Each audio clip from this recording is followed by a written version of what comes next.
Nesta lição, temos o objetivo de apresentar a visão bíblica dos termos sagrado e profano. Conceituaremos a palavra santificação e seus sinônimos, bem como demonstraremos quais são as características do homem santo.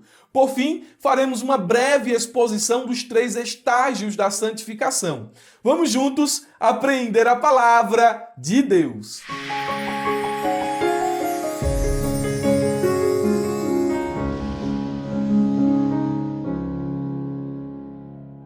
Queridos irmãos, quero cumprimentá-los com a paz do Senhor Jesus. Eu sou o presbítero e professor Murilo Alencar e expresso a minha gratidão a Deus pela oportunidade que Ele me concede de dar início a mais um trimestre da Escola Bíblica Dominical. Nesta ocasião, estudaremos uma revista publicada pela CPAD, direcionada para a faixa etária de jovens, que tem como tema geral, separados para Deus, buscando a santificação para vermos o Senhor e sermos usados por Ele. Fique atento a essas orientações que lhe darei antes de iniciarmos a exposição da lição de número 1. Primeiro, aos alunos da ferramenta EBD, acima desse vídeo aqui, da plataforma que vocês estão assistindo, estará 2 aulas palestras, uma com o evangelista Jonas Mendes e outra com o autor da lição, o pastor Natalino das Neves. Ele estará aqui dando uma aula para vocês, fazendo uma abordagem geral do trimestre. Então consuma esse material que fica disponível exclusivamente para vocês.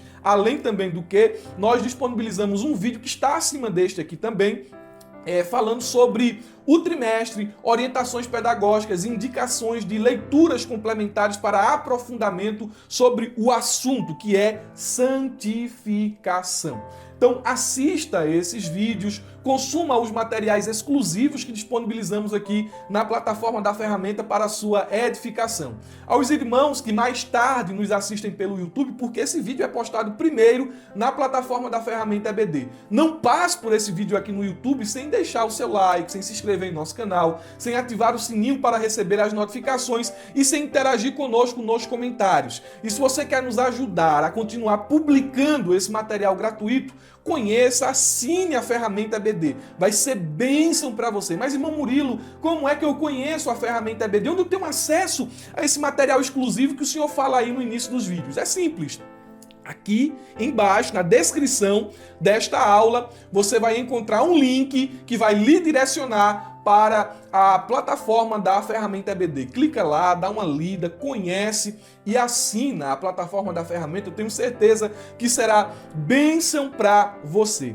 Não farei a exposição aqui de todas as lições do trimestre, já fiz isso no vídeo que postei aqui sobre indicações de materiais e também abordagens de pedagogia para exposição da aula. Não farei isso. Pastor Natalino das Neves com certeza vai ministrar sobre essa questão. Então nessa aula seremos mais assertivos falando sobre a lição de número 1, datada do dia 1º de janeiro de 2023, cujo tema é santificação, o caminho que leva à vida eterna com Deus. O nosso texto principal nos diz: segui a paz com todos e a santificação, sem a qual ninguém verá o Senhor. Hebreus capítulo 12, versículo de número 14. Na versão NVT, o texto diz: esforcem-se. Então veja que essa palavra seguir tem o sentido de esforço, tem o sentido de procurar, tem o sentido de ser direcionado, de se esforçar de fato. Esforcem-se para viver em paz com todos. Viver em paz exige esforço. Viver em paz com todos e procurem ter uma vida santa, sem a qual ninguém verá o Senhor.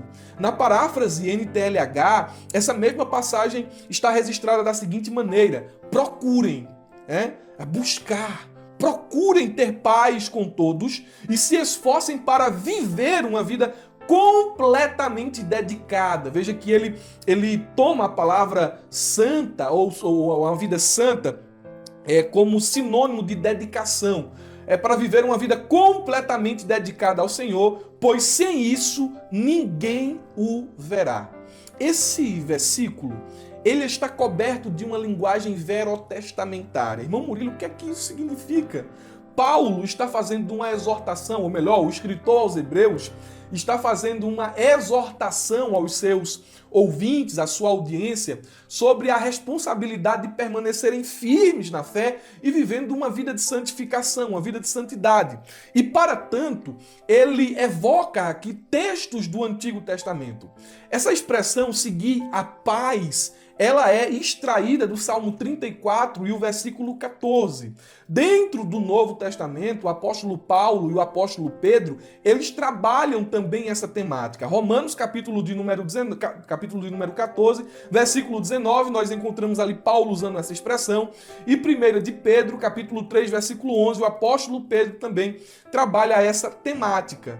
Quanto à santidade, dentro do livro da carta aos Hebreus, ela já foi estabelecida lá no versículo 10 como o alvo, como o objetivo do cristão. Olha o que é que diz esse versículo, Hebreus capítulo 14 e o versículo de número 10. Pois os nossos pais nos disciplinaram por alguns anos como julgaram melhor, mas a disciplina de Deus é sempre para o nosso bem, a fim de que participemos de sua santidade.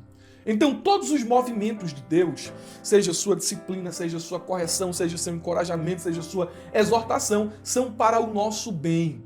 E até quando ele aperta o parafuso, ele faz isso para que a gente venha participar de sua santidade. Então, o cristão aqui, ele é exortado a buscar dois objetivos. Primeiro, a paz com todos. E segundo, a santificação. Olhando para esse versículo, nós podemos extrair algumas lições importantes. Primeiro, o cristão ele deve se esforçar para viver em paz com todos. E isso nos ensina que não podemos permitir que os outros determinem como vamos reagir ao que eles nos fazem. Isto é, a gente não pode terceirizar o nosso sentimento. A nossa reação, a nossa forma de ser não pode depender daquilo que os outros fazem conosco. Nós devemos buscar a paz com todos. Então, não podemos caminhar bem a carreira da fé quando estamos em guerras com as pessoas ao nosso redor. Segundo, para contrabalancear esse primeiro objetivo, o escritor aos Hebreus, ele diz o seguinte: nós devemos buscar a santificação. O que esse texto está nos ensinando? Não podemos prosseguir vitoriosamente na corrida da fé quando nossa alma fica carregada pela bagagem do pecado. Imagine alguém que tem uma quantidade de quilômetros para andar, mas ao invés de andar livre, sem embaraço, sem peso, ele carrega um fardo pesado. Provavelmente ele desfaleça no meio do caminho. Então, o que é que o escritor aos Hebreus está dizendo aqui? Vocês vão se livrar de todo o pecado, de todo o embaraço, para que vocês corram a carreira da fé. A santidade, ela é importante. Viver em santidade vai te ajudar a chegar em teu objetivo final, que é estar e ver o Senhor. Porque sem santificação, ninguém irá vê-lo. Então, o escritor aos Hebreus está nos orientando a termos esses dois alvos em nossa caminhada cristã. E eu disse que a busca pela santificação, ela é meio que uma medida de peso igual para a busca pela paz. Porque um não pode comprometer o outro. Eu não posso buscar a paz ao ponto de comprometer uma vida de santificação. Então, a união entre paz e santificação aqui é uma advertência implícita de que não devemos buscar a paz ao ponto de comprometer a santificação. O cristão busca a paz com todos, mas busca a santidade também, e esta não pode ser sacrificada por aquela. Então, por fim, nós destacamos aqui a importância da santificação, tônica desse trimestre. Santificação não é opcional, porque sem ela nós não veremos o Senhor. Ela é uma necessidade absoluta. É o que nos coloca aqui o escritor aos Hebreus. O resumo da lição nos diz: o crente deve se esforçar para viver em paz com todos e para ser santo, pois a santificação é indispensável para vermos o Senhor. Fiquemos aqui com essa palavra indispensável. Dentro das Escrituras, essa doutrina que discorre sobre a santificação, ela se apresenta como indispensável, assim como coloca aqui o autor da lição. O comentarista da Bíblia de Estudos Pentecostais, da Bíblia de Estudo Pentecostal, Donald Stamps, ele, escrevendo a respeito de Hebreus capítulo 12, versículo 14, registrou o seguinte: a santidade foi o propósito de Deus para o seu povo quando ele planejou sua salvação em Cristo. Veja que o autor dos comentários da Bíblia de Estudo Pentecostal está aqui elevando o conceito de santidade. Então ele está mostrando, em primeiro lugar, que ela é o propósito de Deus para o seu povo. Esse propósito é eterno, pois a intenção de santificação estava presente no momento em que Deus tracejou o plano da salvação em seu eterno conselho. A Bíblia diz em Efésios capítulo 1, versículo 4 o seguinte: porque Deus nos escolheu nele antes da criação do mundo. Então veja o tempo disso aqui, né? Antes do conceito de tempo, espaço, antes de que todas as coisas viessem a existir. E qual foi a intenção de Deus? Para sermos santos e irrepreensíveis em sua presença. Então olha a importância que essa doutrina da santificação tem à luz das Escrituras e aos olhos de Deus. Em segundo lugar, Donald Stamps ele diz o seguinte: a santidade foi o propósito de Cristo para o seu povo quando ele veio a estar na terra. 1 Coríntios capítulo 1, versículo de número 30. E porém, por iniciativa dele, porém, por iniciativa dele, que vocês estão em Cristo Jesus, o qual se tornou sabedoria para nós, isto é, justiça, santidade e redenção. Em terceiro lugar, a santidade foi o propósito de Cristo para o seu povo quando ele se entregou por eles na cruz. Efésios capítulo de número 25, capítulo 5, versículo 25 ao 27 diz: maridos, amem suas mulheres assim como Cristo amou a igreja e se entregou a si mesmo por ela para santificá-la, tendo-a purificado pelo lavar da água mediante a palavra e apresentá-la a si mesmo como igreja gloriosa, sem mancha, nem ruga ou coisa semelhante, mas santa e inculpável. Glória a Deus. A santidade, em quarto lugar, é o propósito de Deus para, ao fazer de nós novas criaturas e nos conceder o Espírito Santo. Romanos capítulo 8, versículo 2 ao 15, Gálatas capítulo 5, versículo 16 ao 25. Em quinto lugar, sem santidade, ninguém poderá ser útil para Deus. Então veja que o tema geral do trimestre fala sobre buscando a santificação para vermos o Senhor. Então, para ver, estar com Ele, gozar de intimidade com Ele, precisa ser santo. Mas para ser usado por Ele, também precisa ser santo. Há um jargão que repeti muito na lição passada. Deus chama o ímpio para a salvação, o salvo para a santificação e o santificado para a sua obra. Então veja a importância da santificação. 2 Timóteo, capítulo de número 2, versículo 20 e 21 nos diz: numa grande casa há vasos não apenas de ouro e de prata, mas também de madeira e de barro, alguns para fins honrosos, outros para fins desonrosos. Se alguém se purificar dessas coisas, será vaso para a honra, santificado, útil para o Senhor e preparado para toda boa obra. E em sexto lugar, sem santidade, ninguém terá intimidade e nem comunhão com Deus. Olha o que diz o Salmo 15, o verso 1 ao 2. Senhor, quem habitará no teu santuário? Quem poderá morar no teu santo monte? Aí a resposta vem: aquele que é íntegro em sua conduta e pratica o que é justo, que de coração fala a verdade. Então isso aqui demonstra, de forma muito resumida, qual é a importância de se viver uma vida de santidade. Temos aqui 3 pontos e 3 objetivos. Os objetivos são apresentar a diferença entre sagrado e profano, explicar o sentido da palavra santificação e destacar os 3 estágios do processo de santificação. Já quero adiantar aos irmãos que nesta lição em particular, nós não seguiremos os subtópicos como proposto aqui pelo pastor Natalino das Neves. Vamos seguir os tópicos, mas os subtópicos não. Então, o que é que a gente vai fazer aqui? A gente vai falar sobre o tema de cada tópico, sem seguir necessariamente o itinerário do autor da lição. Sobretudo aqui nesse primeiro ponto, que vai tratar sobre sagrado versus profano. Porque o pastor Natalino das Neves, tanto no livro de apoio como no primeiro tópico aqui desta lição, ele se propõe a explicar sob uma perspectiva antropológica e histórica a definição e o entendimento que os antigos e as múltiplas religiões tinham sobre o significado e a relação entre o sagrado e o profano. Então, desse modo, de antemão, eu já quero deixar você ciente que nós não seguiremos o fio da discussão por esse viés apresentado pelo autor.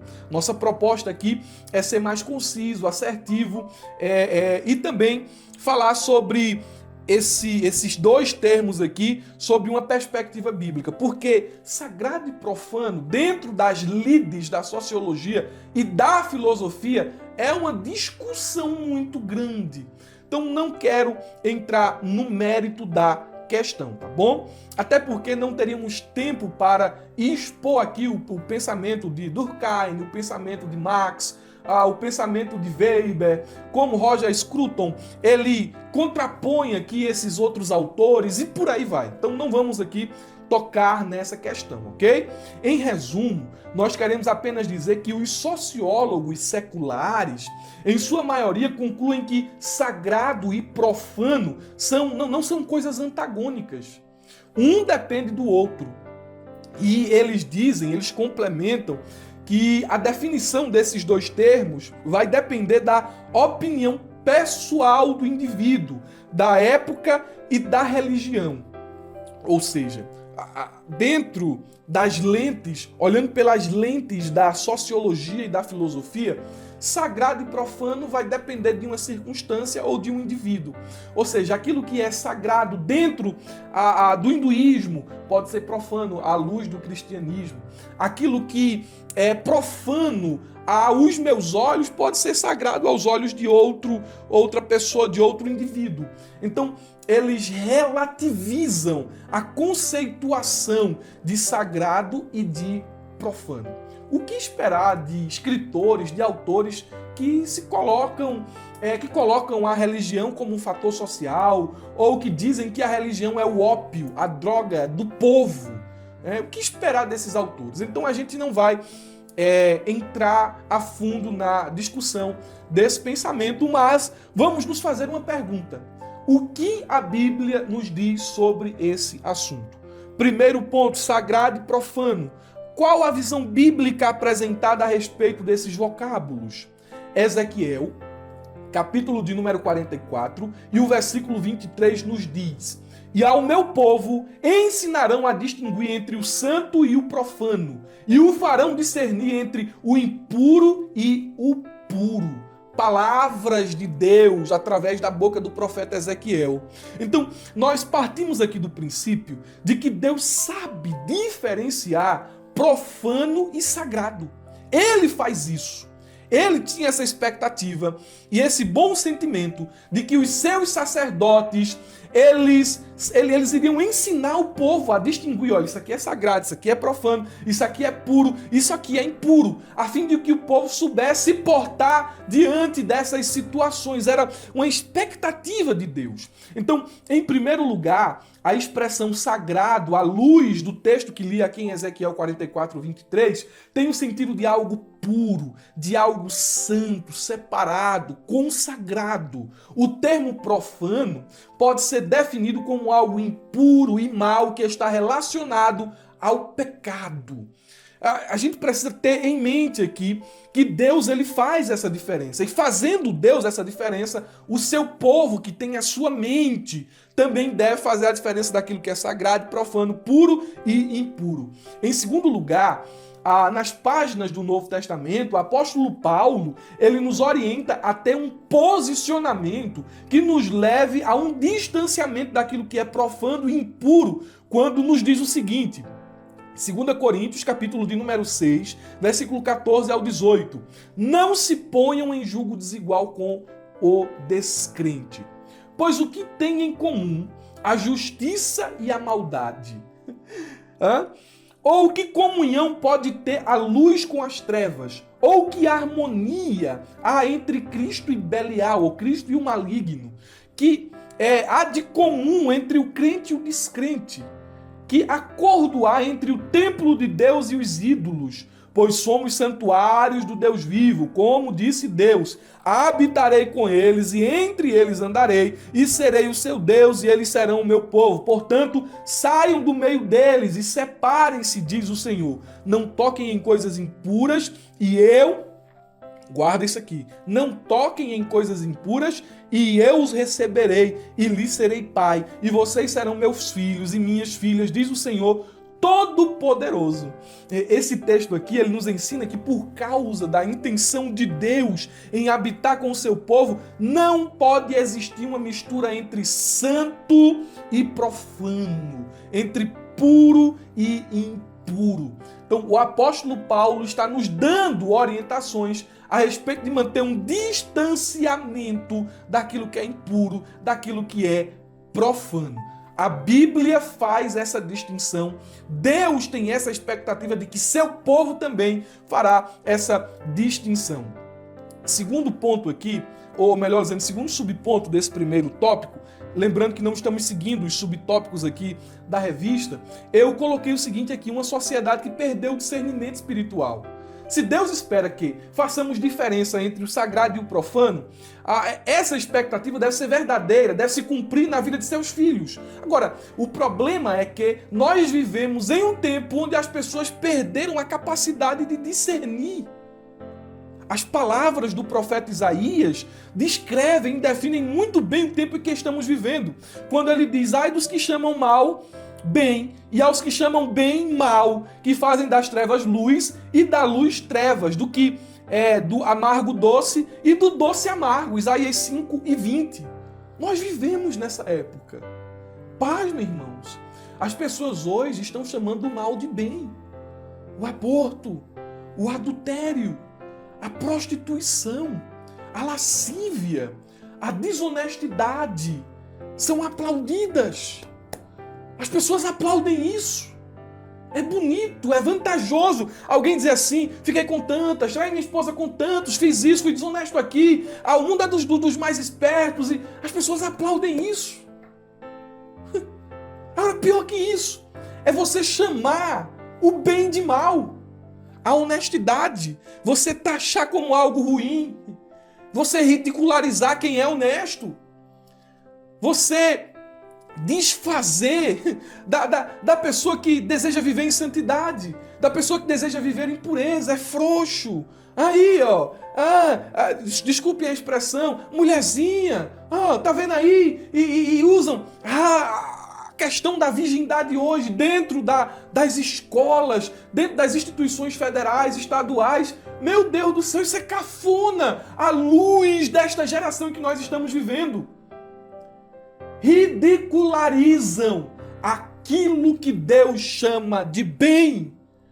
Nós vivemos nesse tempo aqui. As pessoas querem estar com Cristo sem abrirem mão de uma vida de pecado. Isto é, elas querem desfrutar do sagrado vivendo de forma profana. Nós vivemos nesse tempo. E é nesta geração de valores invertidos que o Senhor nos diz, Filipenses capítulo 2, versículo 14 ao 16. Façam tudo sem queixas e nem discussões, para que venham a se tornar puros e irrepreensíveis, filhos de Deus inculpáveis no meio de uma geração corrompida e depravada, na qual vocês brilham como estrelas no universo, retendo firmemente a palavra da vida. Irmão Murilo, é como ser puro, como ser santo, como ser uma pessoa irrepreensível, inculpável, no meio dessa podridão que a gente vive hoje. O texto nos dá aqui a orientação. Não abrindo mão, não negociando ou relativizando os valores revelados na palavra de Deus. Você quer ser santo? Siga as orientações que estão aqui na Bíblia Sagrada. O mundo pode estar apodrecendo, mas você será sal. O mundo pode estar em trevas, mas você será luz. O mundo pode estar se corrompendo em depravação, em imoralidade, em idolatria, mas você será santo se seguir os preceitos que estão revelados na palavra de Deus. Aleluia! Glória a Deus! Meus irmãos, o segundo ponto da nossa lição se propõe a definir o que é santificação. E eu quero aqui conceituar esse termo com vocês. Vamos construir um conceito do que é santificação. Em primeiro lugar, a santificação, segundo o Dicionário Ilustrado da Bíblia, é o processo de ser feito santo. Esse processo, ele resulta em um estilo de vida transformado para o crente. Então, a santificação, quem está em processo de santificação, está em processo de mudança. A palavra portuguesa santificação vem ou é oriunda de uma palavra latina, de uma palavra do latim, que significa o ato ou o processo de fazer algo ou alguém santo, consagrado. Dentro do Novo Testamento, a raiz é hag, e essa palavra é a base de hagiasmos, santidade, consagração. Para o J. Parker, santidade é substantivo, é um substantivo que pertence ao adjetivo santo e ao verbo santificar, que basicamente significa tornar santo. Santo, tanto no hebraico como no grego, significa separado, consagrado e recriado para Deus. Quando aplicado às pessoas, como os santos de Deus ou santos, a palavra implica em devoção e assimilação. Devoção no sentido de viver uma vida de serviço para Deus e assimilação no sentido de imitar, conformar-se ou tornar-se como Deus a quem se serve. Então, à luz do J. Parker, santificação ela leva a esses contornos de devoção e de assimilação. O Marian Spillman, ele diz que santificação, santidade e consagração são sinônimos, como são santificados e santos. Santificar é a mesma coisa de fazer santo ou consagrar. E a palavra santo, segundo Spillman, ela tem os seguintes sentidos. Primeiro, separação. Então, ser santo é ser separado. Quando Deus ele deseja usar uma pessoa ou um objeto para o seu serviço, ele separa essa pessoa ou aquele objeto do seu uso comum. E em virtude dessa separação, a pessoa ou o objeto se torna santo, separado. Santo também tem um sentido de dedicação. Ou seja, a pessoa santa é aquela pessoa completamente dedicada, separada para uso exclusivo de Deus. A santificação também tem um sentido de purificação. Ainda que essa palavra purificação, ela não seja a santidade, ela não seja o conceito de santidade em si, mas aquele que é santo se purifica. Limpeza é uma condição de santidade, mas não é a própria santidade, que é primeiramente separação e dedicação. Em quarto lugar, para o Spillman, a santidade tem o sentido de consagração. Até um versículo da Bíblia muito interessante, 1 de Pedro, capítulo de número 1, versículo 15, diz assim: mas como é santo aquele que vos chamou, sede vós também santos em toda a vossa maneira de viver. Então, toda a nossa maneira de viver deve ser consagrada a Ele. E por fim, o Spillman ele diz que santidade ou santificação tem o sentido de serviço.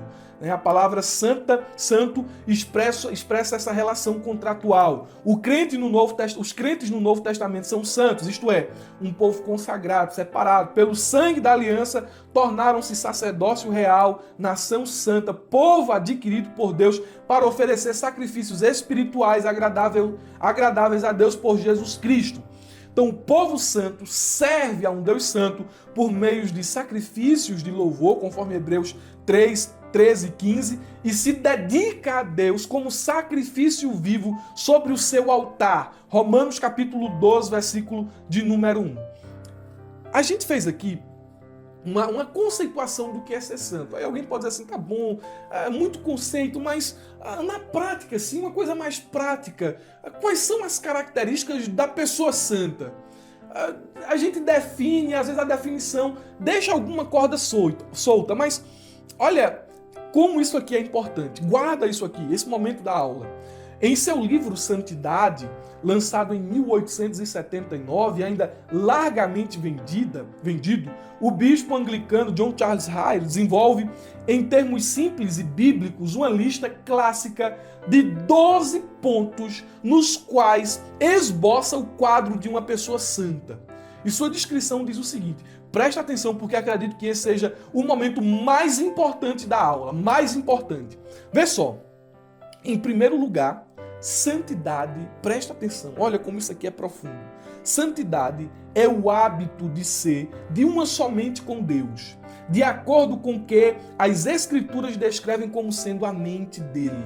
É o hábito de concordar com o seu julgamento, odiando o que ele odeia, amando o que ele ama e comparando tudo neste mundo com o padrão de sua palavra. É isso que é ser santo.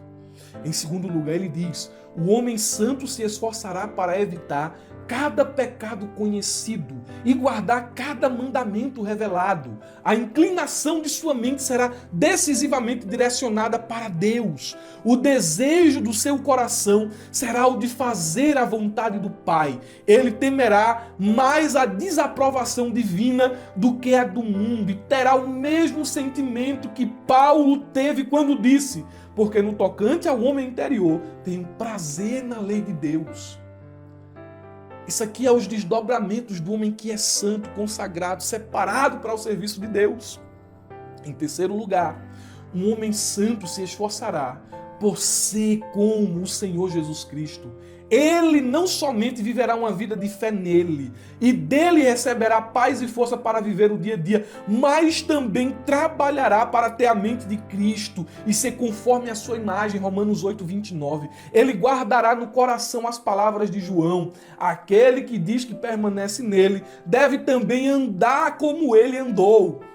Em quarto lugar, um homem santo buscará mansidão, longanimidade, bondade, paciência, gentileza e controle de sua língua. Dará um bom testemunho, será muito paciente, tolerante para com os outros e também não se apressará em exigir os seus direitos. Em quinto lugar, um homem santo buscará temperança e autonegação. Lutará para mortificar os seus desejos carnais, crucificar sua carne com suas tentações e lascívias. Fugirá das paixões e controlará suas inclinações carnais sempre que elas se manifestarem.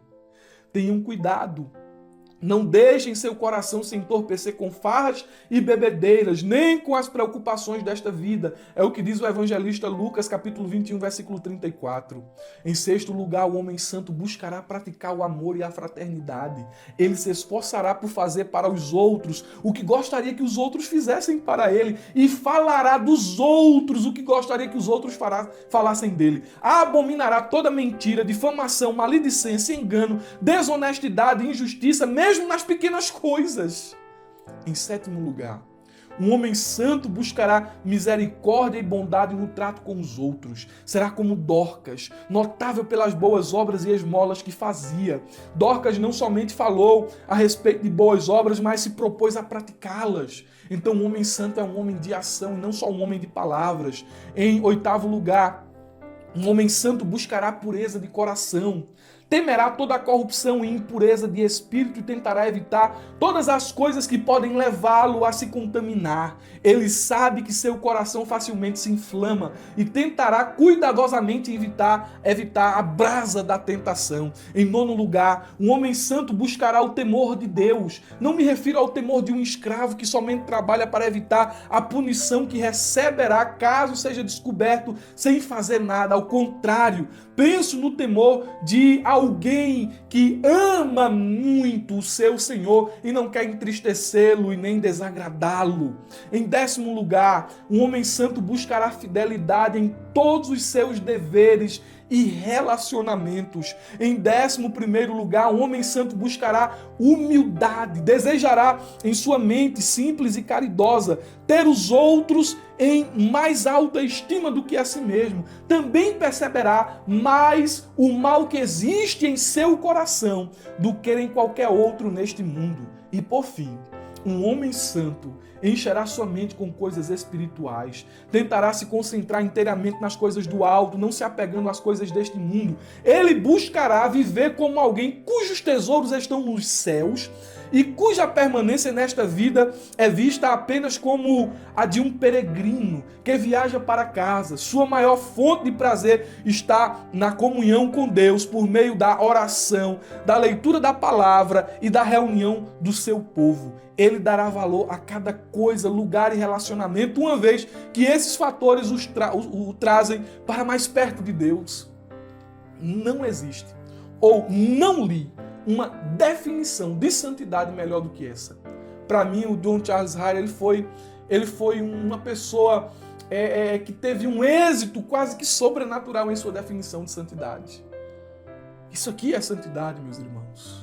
Busquemos, nos esforcemos para que esses 12 pontos aqui sejam reais em nossa vida. Oremos a Deus, nos consagremos em prol desses objetivos. Por fim, os 3 estágios da santificação. Quais são os 3 estágios da santificação? Isso aqui é quase que um clichê, me permitam assim usar essa palavra, quando falamos sobre santidade ou santificação, sobre esse tema. Então, quais são os 3 estágios? O primeiro deles é o posicional ou o instantâneo. E esse primeiro estágio da santificação, ele diz respeito ao tempo passado. Cristo nos livra da condenação do pecado. O homem pecador, ao se entregar a Jesus, é por ele santificado. Então, instantaneamente, no momento que eu aceito Jesus, eu me torno santo. Porque ali eu fui justificado. A justiça de Cristo foi atribuída a mim. O nosso velho homem foi crucificado com Cristo. Quando aceitamos a Jesus como nosso Senhor e Salvador, nos tornamos santos. Isso é algo instantâneo, posicional. A nossa posição em Cristo é a de santos, lavados, comprados, selados com o Espírito Santo. Veja que isso é presente na vida daquele ladrão que aceitou Jesus lá na cruz. Ele não teve tempo de praticar boas obras, ele não teve tempo de viver uma vida de santidade, mas Jesus disse a ele: olha, ainda hoje você vai estar comigo no paraíso. Isso ali fala de uma santificação posicional ou instantânea. Mas há um segundo estágio da santificação, que é a prática e progressiva. A santificação posicional é um marco dramático na vida de qualquer um. Ela, por si só, não garante uma transformação de vida. Preste atenção. Somos sim nascidos de novo. Contudo, não passamos de bebês espirituais e como tais precisam crescer. Então, essa prática da santificação progressiva, ela é uma atuação de Deus na vida do crente em cooperação com o crente. O crente se esforça para viver em santidade e recebe poder do Espírito para viver assim. Se a santidade instantânea e posicional diz respeito ao passado, ao livramento da condenação, a santidade progressiva, ela diz respeito ao presente, ao agora. Deus nos livra do poder do pecado. Na passada, Ele nos livra da condenação. Na presente, Ele nos livra do poder do pecado, de maneira que agora a gente pode resistir ao pecado. Agora a gente pode renunciar o pecado e viver para Deus. Então isso é santificação progressiva. E nesse aspecto, todos nós estamos crescendo em santificação. Alguns estão lá na frente, outros estão lá atrás, mas o Espírito está trabalhando na nossa vida a fim de nos tornar cada vez mais santos e parecidos com Jesus. E por fim nós temos a santificação final ou glorificação. É o último estágio da santificação que não será obtido aqui nessa vida. É a santificação consumada, a santificação completa. E aqui reside um mistério. Só no final dos tempos nós alcançaremos aqui esse estágio da santificação. E ela diz respeito, lógico, ao futuro. Porque a Bíblia nos diz que nós seremos transformados. 1 Coríntios, capítulo, me corrijam aí se eu estiver errado, capítulo de número 15, versículos 51 ao 58. Aquilo que é mortal vai se revestir da imortalidade. Isso aqui que é humano, a carne, vai se revestir daquilo que é incorrupto. E aí a gente vai bradar, aí se eu virar o brado, tragado foi a morte pela vitória. Santificação final ou glorificação diz respeito ao momento em que Deus vai nos livrar não só da condenação, não só do poder, mas também da presença do pecado. A natureza pecaminosa que há em nós vai deixar de existir nesse último estágio da santificação. No subsídio aqui, há várias informações concernentes a isso. Aí você pode estar conferindo, lendo o subsídio.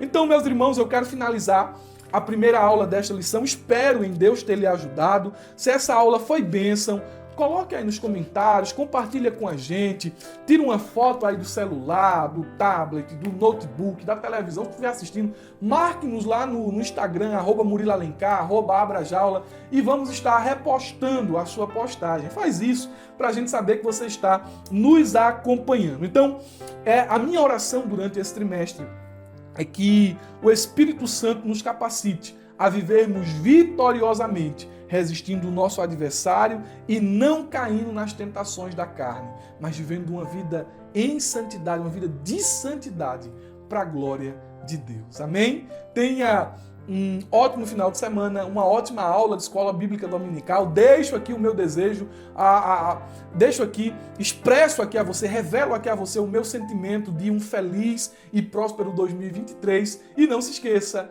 abra a jaula.